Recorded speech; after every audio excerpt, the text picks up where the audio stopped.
আসসালামু আলাইকুম। আমন্ত্রণ জানাচ্ছি চ্যানেল আইয়ের কৃষি সংবাদের সঙ্গে আছি আমি ফারহানা ইমা। এখনকার সংবাদ আয়োজন একই সঙ্গে চ্যানেল আইয়ের ইউটিউব চ্যানেল এবং চ্যানেল আইয়ের ওটিটি প্ল্যাটফর্ম আইস্ক্রিনে লাইভ স্ট্রিম হচ্ছে। 4 বছর ধরে বন্ধ পঞ্চগড় সুগার মিলের আখ মারাই কার্যক্রম। এতে কর্মহীন হয়ে পড়েছেন মিলের কয়েকশো শ্রমিক কর্মচারী। স্থবির হয়ে পড়েছে মিলকেন্দ্রিক বাজার ও স্থানীয় ব্যবসা প্রতিষ্ঠানগুলো।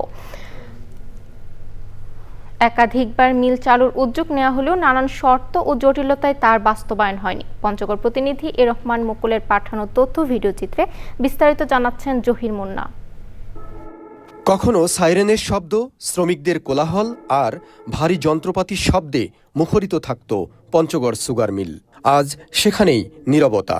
4 বছর ধরে বন্ধ থাকায় বিশাল মিল এলাকাটি এখন প্রায় পরিত্যক্ত।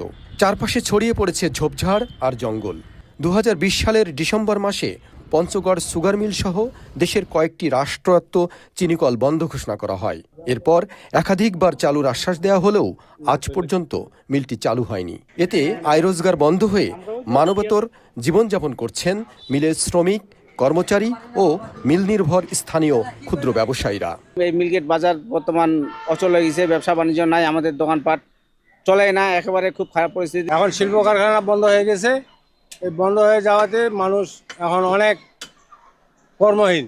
সুগার বন্ধ হয়ে গেছে, তো এই জন্য এখন বর্তমানে একেবারে বেচে কেনা খুবই কম, এই লোকজনের সমাগমও কম, এই জন্য আমাদের চলার খুবই কষ্টকর। ধারাবাহিক লোকসানের কারণে মিলটির কার্যক্রম বন্ধ হয়ে গেলেও প্রকৃত কারণ চিহ্নিত করে আধুনিক প্রযুক্তি ও সঠিক পরিকল্পনা গ্রহণ করে এই মিলকে আবারও লাভজনক করা সম্ভব বলছেন কেউ কেউ।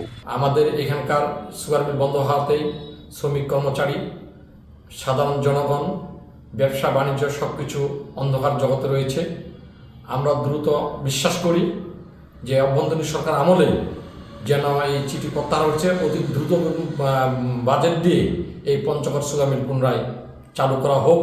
আধুনিকায়ন ও কার্যকর সিদ্ধান্তের মাধ্যমে মিলের চাকা আবারও ঘুরবে, ফিরবে কর্মসংস্থান ও প্রাণচাঞ্চল্য, এমন দাবি সংশ্লিষ্টদের।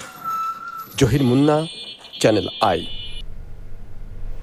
নড়াইল জেলায় ঘেরের পাড়ের পতিত জমিতে পরিকল্পিত মাচা আর আধুনিক বীজ ব্যবহারে লাউ চাষ জনপ্রিয় ও লাভজনক হয়ে উঠছে। শীতকালীন সবজি হলেও বেশি ফলন ও ভালো দাম পাওয়ায় বছর জুড়েই লাউ চাষ করছেন কৃষক। বিস্তারিত নড়াইল প্রতিনিধি নন্দিতা বোসের রিপোর্টে। নড়াইল সদর উপজেলার সিংহাসলপুর ইউনিয়নের গোবরা গ্রামের মাঠে মাচায় সারি সারি ঝুলে আছে লাউ। বিকাশ চন্দ্র মিশ্র দীর্ঘদিন চাকরি জীবনের পর তার দক্ষতাকে কাজে লাগিয়ে শুরু করেন বাণিজ্যিক লাউ চাষ। 5 একর ঘেরের পাড়ে মাচা তৈরি করে হীরা, মেরিনা ও গ্রিন সুপার জাতের লাউ আবাদ করেছেন তিনি। প্রতিদিন 150 থেকে 200 লাউ উৎপাদন করি, বাজারজাত করি। আর প্রতিদিন দুটো কিষান থাকে, তারা পরিচর্যা করে, সার দেয়, ওষুধ দেয়, পানি দেয়। জনের টাকা বা আমার অন্যান্য খরচা বাদ দিয়ে যথেষ্ট লাভবান। তার খামারে কর্মসংস্থান হয়েছে অনেকের। লাউ গাছের ক্ষেত খামারে করি, আর এপাশে মাছের খাবার টাবার দিই। সবজির চাষবাস করি টুকটাক করে, মনে করেন যে এই ঘেরে মাছ শাক আছে, এটি দিয়ে কাজকাম করি। সফলতা দেখে অনুপ্রাণিত হচ্ছেন স্থানীয় অনেক কৃষক। বেশি খরচ নাই, আপনার ধরেন কিছু সার, ওষুধ আর আছে বীজ রোপণ করলেই হয়ে গেছে। কৃষকদের প্রশিক্ষণ ও সার্বিক সহযোগিতা দেওয়ার পাশাপাশি শিক্ষিত তরুণ যুবকদের সবজি চাষে আগ্রহী করে তুলতে পরামর্শ দিচ্ছে কৃষি বিভাগ। আমরা বিভিন্ন প্রশিক্ষণের মাধ্যমে কৃষকদেরকে কারিগরি সহায়তা প্রদান করছি এবং আগ্রহী যারা শিক্ষিত বেকার যুবক রয়েছেন তাদেরকে এরকম উচ্চমূল্যের সবজি এবং ফসল আবাদে তাদেরকে আগ্রহী করে তুলছি।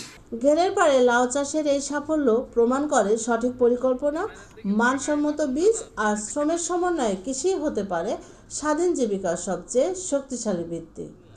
নড়াইল থেকে Nandita Bose, channel I. Channel I কৃষি সংবাদের আজকের আয়োজন এ পর্যন্তই। পরবর্তী সংবাদ আয়োজনের আমন্ত্রণ জানিয়ে শেষ করছি। ধন্যবাদ সবাইকে।